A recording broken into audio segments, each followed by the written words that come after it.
South Africa looking to its neighbor, Mozambique, to try and help the country's power crisis.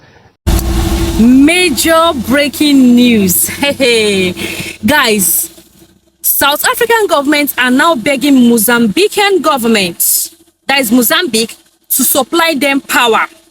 According to South African government, they said they have been out of power, that they need Mozambique because Botswana is no longer giving them power anymore. So they are begging the Mozambique government to please supply them power. I say, una never see anything. South Africans, this is just the preamble. More is yet to come. Since the president of South Africa decided not to talk about these xenophobic attacks that is happening in their country, it decided to keep quiet. In fact, it even went as far as saying the South African March on March protest was a success, that he applaud them. So right now, he is the one begging Mozambique to please supply power to them.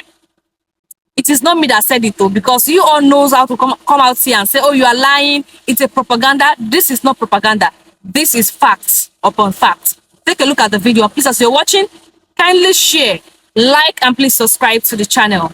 South Africa looking to its neighbor, Mozambique, to try and help the country's power crisis.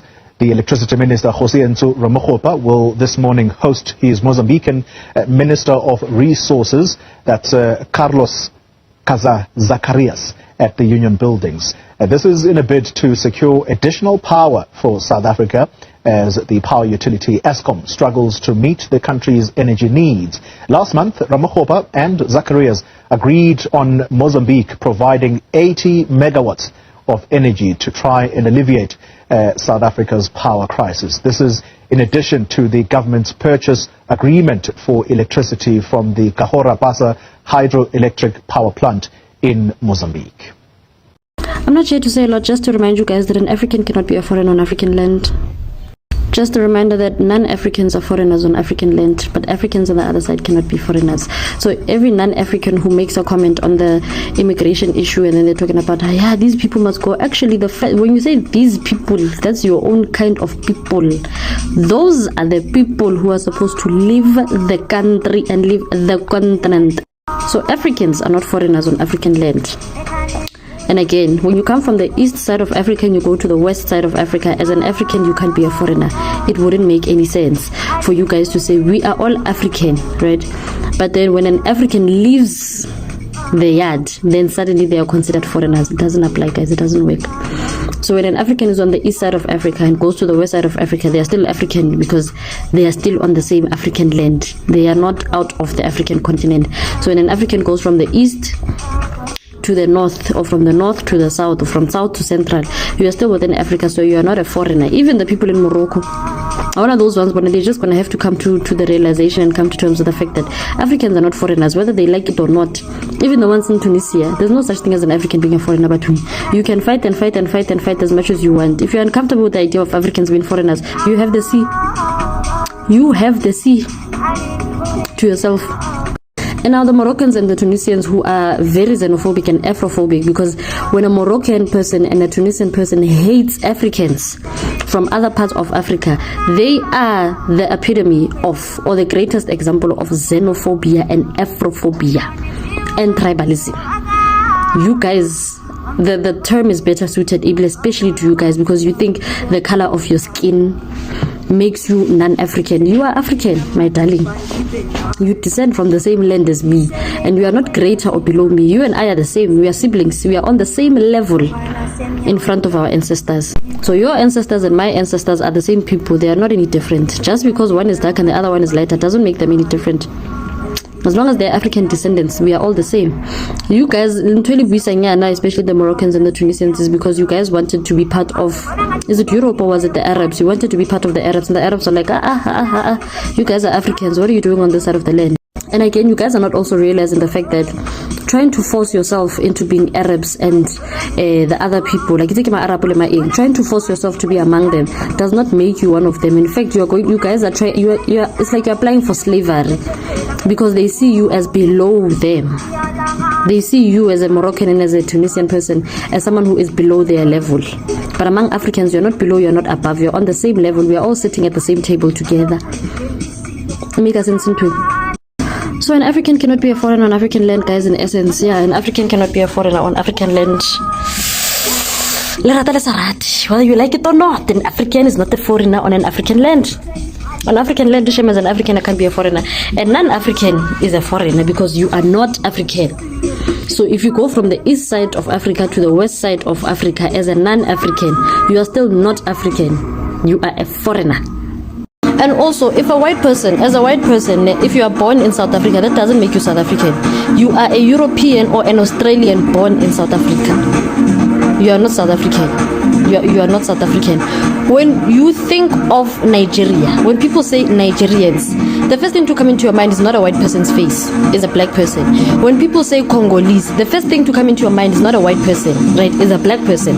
When you say Tanzanian, Mozambican, Zimbabwean, Botswanian, Namibian, when you say Senegalese, when you say someone from Togo, when you say someone from Ghana, Burkina Faso, Egypt, and Sudan, and South Sudan, and Ethiopia, and Somalia, the first image that comes into your mind is not a white person. It's not a white person. It is always an African or a black person. Because this one lady on Facebook, Samantha is fighting tooth and nail for her, and she's South African. She's not South African. Samantha is a European born in South Africa. Your nationality should not change to the country, even though you aren't even, you are not a descendant of that country. You are a European born in South Africa. Your ID is supposed to say born in South Africa, origin European. That's what they're supposed to add, that line, your country of origin, Europe, country of origin, Australia, country of origin, America, country of origin, India, country of origin, China, country of origin, Korea. But for an African who is born in South Africa or born on African land, there will not be a need. You can have a country of origin and then say Zimbabwe and country of origin what, but then they're still African either way.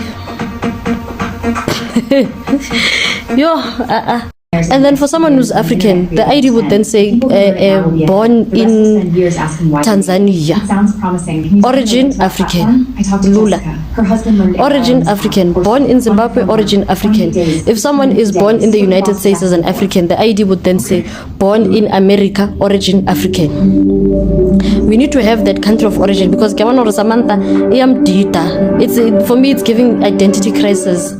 It is honestly giving Samantha Usafara from identity crisis because why are you struggling to grasp that you are not African and that you are not South African and that you are a foreigner in South Africa and in Africa because you are not a descendant of the African soil.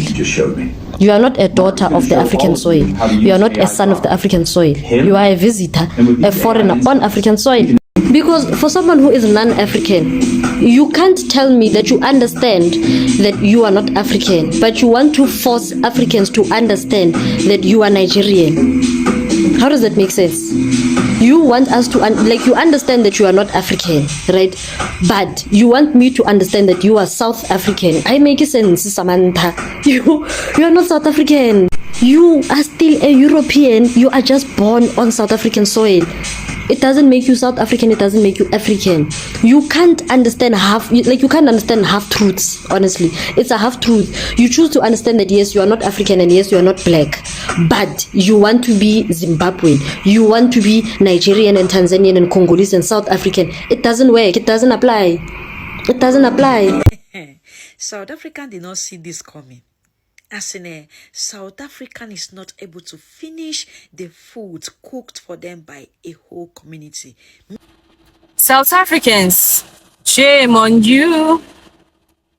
This is just the beginning of your sufferings. I think you guys believe that you can live alone. You are everything. That without other African countries, you can function. So why are you guys begging Mozambique for power? Why? I think Jacinta said they can be able to, the money South Africa have can be able to sustain South Africa.